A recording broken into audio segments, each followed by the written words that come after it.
یہ یاد رکھیں کہ رسول اللہ صلی اللہ تعالی علیہ وسلم جو دین لے کر آئے اس کو بدلا نہیں جا سکتا. بدلنے کی کوشش بہت ہوئی. آپ دیکھ لیں 95% آپ کو لوگ ایسے مل جائیں گے کہ جنہوں نے ممبر و محراب پر بیٹھ کر، آستانوں پر بیٹھ کر، خانقاہوں میں بیٹھ کر پیری مریدی بھی کی، ہاتھ بھی چموائے، نذرانے بھی لیے، میلاد شریف کے جلسے کیے، دیگر سارے کام کیے، لیکن جہاد فی سبیل اللہ کی بات نہیں کی. انہوں نے قرآن امت سے چھپایا. انہوں نے نبی پاک علیہ السلام کی حیات طیبہ کے 27 غزوات امت سے چھپا کر رکھے. کیوں؟ انہیں عالم کفر سے خطرہ ہے. وہ کہتے ہیں کہ ہماری پہنچ پھر عالم کفر تک، ان کے ممالک تک، ان کی مراعات تک نہیں رہے گی، اور جو عہدے ہمیں چاہیے وہ ہمیں نہیں مل سکیں گے.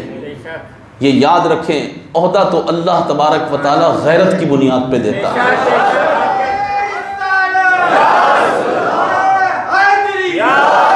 عہدہ اللہ تعالیٰ کس کی بنیاد پہ دیتا ہے؟ سارے نہیں بول رہے.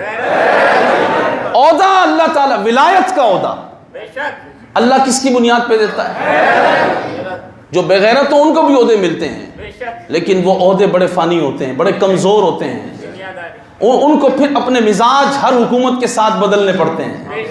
جیسا بندہ آ گیا، اگر عمران خان آ گیا تو عمران خان کے ساتھ ہو گئے، اگر بلاول آ جائے تو بلاول کے ساتھ ہو جائیں گے، نواز شریف آ جائے تو نواز شریف کے ساتھ ہو جائیں گے.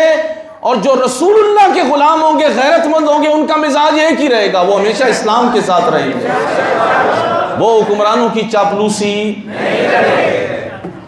دین کا مزاج کیا ہے، اس کو کب ہم سمجھیں گے اور کب امت کو پڑھائیں گے؟